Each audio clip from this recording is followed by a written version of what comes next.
Bouba Diop je pense que tey seen affinité boobu en dehors du terrain dafa demoon ba nekk ci biir terrain bi. à un moment donné sax xawoon na am coow si suñu biir équipe bi parce que Bouba chaque fois bu jotee bal bi rek Henri lay wër. comme Henri tamit chaque fois bu jotee bal bi Bouba lay wër di wax ni que affinité boobu. Voilà, di wax ni que affinité boobu en dehors du terrain donc ça se voyait déjà sur le terrain. musée des sportifs léegi ñu ngi gis njiitu réew mi wax na ko lan ngay wax par rapport à ça. mais sant yàlla bu baax ça veut dire que le peuple sénégalais a toujours été reconnaissant. c'est un peuple reconnaissant loo ko defal mu delloo la ko. te tey jël stade boo xam ne mel ni dina peser pratiquement 80 000 spectateurs. mu nekk pour man stade bu gën a mag fii ci Sénégal xëy na sax dina doon stade bu gën a mag ci Afrique fii. Afrique de l'Ouest ñu tuddee ko ku mel ni Bouba Diop. ñun ñii nga xam ne ñooy ay coéquipiers am li fierté rek nañ ci mën a am foog naa tey action boobu président bi wane na tamit à quel point il est à côté du sport à quel point il est à côté de ses anciens internationaux ñu ngi ko koy jaajëfal bu baax a baax. peuple sénégalais bi yëpp 2002 bu ñu fàttee ni que c'est vrai que Bouba moo ñu njëkk a quitté mais Jules François Bocandé bokkoon na si. Bruno Metsu ñoom ñëpp vraiment yal nañu yàlla jàppale ba vraiment lu ñu nekk di wër nii muy Coupe d'Afrique bi yal nañu ko yàlla indil au nom de tous ces gens qui ont tant donné pour l'équipe nationale que tey nekkatuñu fi. loolu la gën a marqué ci Pape Bouba. waaw li ma gën a marqué ci moom bi am na solo lool waaye yar gi moo ma gën a marqué ci moom parce que boo tollee ci sa diggu doole mën li ngay def te lépp nga boole ko ay yar gi la ñuy yëkkati jaay ko nit ñi parce que loolu moo gën a jar te bu jaree rek jàmm rek ay am ci réew mi. kon képp kuy sol maillot national war nga sa xarañte nga boole ci yar ak teggi nag bëgg sa réew su ko defee lépp di nga ko mën a muñ te di nga continuer xeex pour defal sa réew li nga xam moom lay xaar ci yow. lim dégg lépp ci mbaax bi si mel ni nit ñi lan lañ ci war a jàngee. liñ ci war a jàngee mooy lu dul mbaax amul solo lépp looy jaay te du mbaax ak yar rek amul solo tey li tax nit ñi daje mbaaxam a tax nit ñi daje li tax président de la république taxaw représenté réew mi élevé ko ba pare tudde ko li nga xam ne mooy musée moom mooy. cerveau moom mooy mémoire boo xamante mémoire football yëpp ñu tudde ko Pape Bouba Diop loolu yar ak teggin rek ak ko may kon kuy roy na nga roy yar ak teggin bi Pape Bouba amoon. Sénégal réuni de cette manière-là pour rendre hommage à une grande personne et notre peuple est grand et aujourd'hui on l'a encore démontré. Merci. Gouvernement bi yëpp seen taxawaay. Cérémonie bi tamit ni ñu ko gisee rek à l'image de la personne à l'image du joueur donc mu nekkoon ku dal donc gis nañ tamit cérémonie bu dal la woon donc li ci des mooy rek gunge ko ñaanal ko sunu borom xare ko àjjana parce que mérité na ko moom nit ku baax la woon nit ku yaru nit ku am diine nit ku disponible woon pour réewam te lu mu gàtt am na lu mu defal réewam fii nga xamante ni woy bu dul jeex donc dañ koy encouragé membre de famille am di leen masaw waa Sénégal yëpp di leen jaale Pape Bouba Diop di ko ñaanal suñu borom xare ko àjjana yéexu ñu. bés bi mooy bés bi nga xam ne ci la Pape Bouba Diop war a ñëw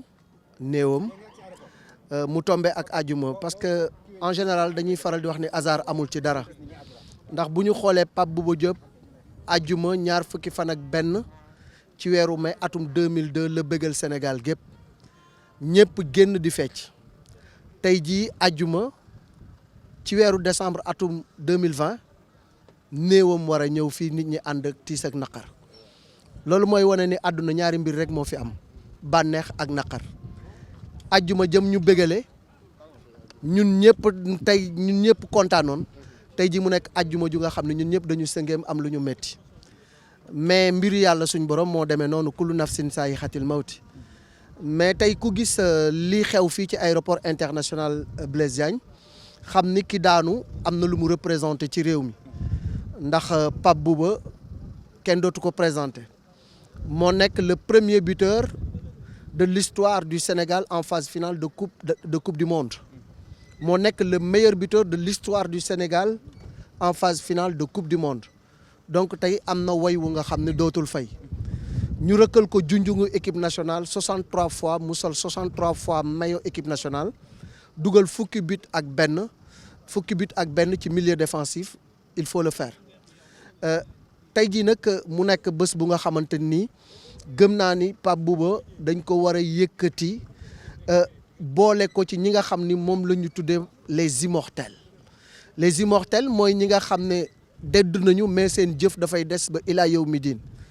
tey ji bu ñu toogee ba léegi ñuy waxtaane Jules Bocandé bu ñu toogee ba léegi ñuy waxtaane le président Léopold Sédar Senghor ëllëg dinañu toog di waxtaane waat ki fi jóge tey muy Pape Bouba ndax jaloore ji mu fi def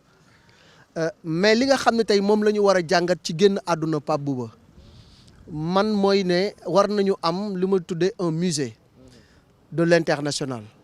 muy barab bu nga xamante ni dañ koy samp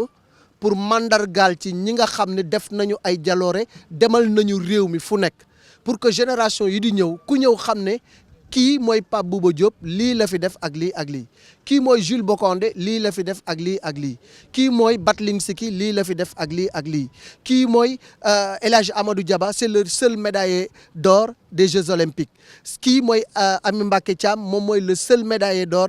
des championnats du monde ñu mel noonu da nga leen di immortaliser par un musée et je pense que le musée de l'international war na judduwaat beneen bi ci des moo di ni tey toll nañu fu nga xamante ni nii képp ku mus a sol maillot équipe nationale képp ku mus a jëriñ réew mi war nga am mandarga bu nga xam ne foo dem ñu jox la gëdd jox la cër biñ la war a jox bu dee ci stade la waratuloo fay bu dee ci dem kër docteur la am na lu nga xamante ni nii état war na ko mën a jël en charge pour yow pour service rendu à la nation. Il ne s'agit pas d'élever les gens au titre de chevalier de l'ordre national du mérite, chevalier de l'ordre national du lion. Ça, c'est beau à titre posthume. Mais je pense que pendant leur vivant, war na am lu nga xam ne nation bi war na leen ko delloo njukkal ba fu ñu toll ñu ràññee leen xàmmee leen jox leen seen gëdd jox leen seen cër. Et c'est ça la bataille qu'il faille mener parce que il faut qu'on aille directement vers ce qu'on appelle le statut de l'international. Que l'international ait un statut, que l'international ñu jox ko gëddaam ba fu mu dem ci àdduna wala fu mu ñëw ci Sénégal ñu xam ni kii kat mus na bégal réew mi mus nañ ko rëkkal yëkkatil drapeau national mus nañ ko rëkkal hymne national. Je pense que on doit au-delà du décès de Pape Bouba aller vers la valorisation de l'international. En tant que sportif Pape Bouba déjà li gën a marquant ci moom mooy joueur bu gëmoon boppam la déjà boo fàttalikoo ci jamono. Il n'était pas titulaire en équipe du Sénégal mais patience am daf ko jël daf li ñuy wax prendre son mal en patience da ko def toog ba heure am jot mais lu mu daan faral di wax moo di ni bis bu ma duggee ci équipe bi du ma génnaat te effectivement bi mu duggee ci équipe bi ba bi muy raccroché génnaatul ci équipe bi donc ça veut dire quoi que nit ku gëm boppam la et puis la valeur n'attend point le nombre des années moom ak Henri Camara bi ñuy démarrer au Jaraaf de Dakar ils étaient juniors ñu déclassé leen yóbbu leen équipe senior ñu def fa quelque temps Henri dem Suisse bu ñu fàtte ni Henri Camara dem Suisse moom moo indi dem Suisse su Pape Bouba Diop ndax proximité bu mu am te fu mu dem day wax ne bàyyi leen xel Pape Bouba mais Pape Bouba c'était un exemple de discipline tactique un exemple de discipline dans et en dehors du terrain musoo ko dégg ci frasque musoo ko dégg ñu ne Pape Bouba moo fi def lii wala football nañu ba pare mu def lii football bu paree ci football doo ko déggaat ci leneen lu dul ci football même bi mu raccroché ay godaasam di ñëw Sénégal di delluwaat ñun journalistes yi chaque 31 mai dañuy soxla Pape Bouba mais est-ce que mus ngeen ko am interview non on l'a pas parce qu'il est discret et discrétion boobu moom la àndal ci feebaram 2 ans mi ngi ko tëdd. Mais est-ce que c'est normal justement? Si c'est normal parce que c'est sa volonté il y a des gens yu nga xam ne ils vivent dans la dignité, ils meurent dans la dignité. Ils vivent dans l'honneur, ils meurent dans l'honneur. Pape Bouba n'a pas voulu faire de publicité autour de sa maladie. C'est lui qui a voulu que les gens soient discrets. Il a donné des ordres à sa famille pour kenn bañ a wax ne dafa feebar. am na ñu ko yëg ñu nga xam ne ay journalistes la ñu benn ci Gomis bu Walfadjri yëg na ko mais Gomis est proche de la famille mais on leur a demandé de ne pas en parler. Parce que moom ci sutura la mus a dund ci discrétion la mus a dund soxlawul ku ko ne ndeysaan et demoon na fu nga xam ne buñ ko yëgoon ñun dinañ ko yërëm ndax ki nga xam ne tànk yi mu yor ci la bégal Sénégal yëpp tànk yi mu yor ci la daw ay kilomètres au Sénégal sur les rectangles verts d'Afrique sur les rectangles verts d'Asie Pape Bouba a parcouru combien de kilomètres dans sa vie lu mu am tànkam moo ko amal lu mu am ci teraanga ay tànkam moo ko jox nga dem ba nekk ku nga xam ne ci chaise roulante nga toog c'est ça la vie. Malick bu ñu déggee bu baax a baax ñu expliqué sànq ne c'est bien beau comme que nit ki bu ñàkkee bakkanam ñu rendre hommage hors du mérite du genre d'autre est-ce que ça veut dire carrément que taxawaay bi war ci ñi nga xam ne international lañu wala nekkoon ay gaynde doon defal Sénégal dafa doyul. taxawaay bi dafa sax amul bay doy taxawaay bi ñu war a taxawu l'international sénégalais amul. Je l'ai dit dans une interview ça m'a marqué et ça m'a choqué ma ñëw stade Demba Diop ñu téye Roger Mendy ci buntu bi stade Demba Diop boobu bi ñuy football contre Zimbabwe ñu gëj Coupe d'Afrique des Nations à Asmara 68 ñu war a daje ak Zimbabwe en 1985 stade bi fees dell noir de monde Roger Mendy moomu moo doon football libéraux nit ñi ñëw di ko seetaan si moom muy ñëw di dugg ci stade boobu nga xam ni moom marqué na fa l'histoire du football sénégalais ñu koy téye c'est inadmissible. Je suis allé au stade Lat Dior Amadou Diop Boy Bandi capitaine de l'équipe du Sénégal en 1986 ñu yóbbu ko Géttu Bay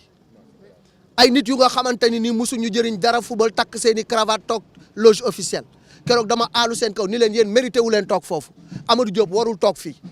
parce que Amadou Diop a servi la nation il était capitaine de cette équipe du Sénégal pendant plusieurs années et aujourd'hui moom muy ñëw pour seetaan match équipe nationale ngeen koy yóbbu Géttu Bay ça veut dire qu'il n'y a pas de la reconnaissance et ce jour Sega Sakho m'a dit clairement que dañ leen a jox benn quota billet bu nga xam ne matalu leen man leen yéen waru leen a yor billet di dugg stade waru leen yor invitation di dugg stade da ngeen am lu leen war a mandargaal stade du Sénégal waru leen ci fay ku jouer équipe nationale rendre les honneurs au pays ba dem ba tekki say godaas kenn waru la fayloo.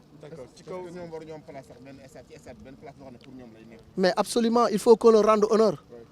aujourd'hui Emmanuel Petit du dem France ñu koy téye Didier Deschamps du dugg fenn France ñu koy téye et cetera aujourd'hui tey Didier Drogba xalaat nga mu dem Côte d'Ivoire ñu koy téye ci buntu stade Samuel Eto'o xalaat nga mu dem Cameroun ñu koy téye wala fenn ci Afrique alors les internationaux sénégalais il faut que ñu delloo leen seen cër jox leen seen gëdd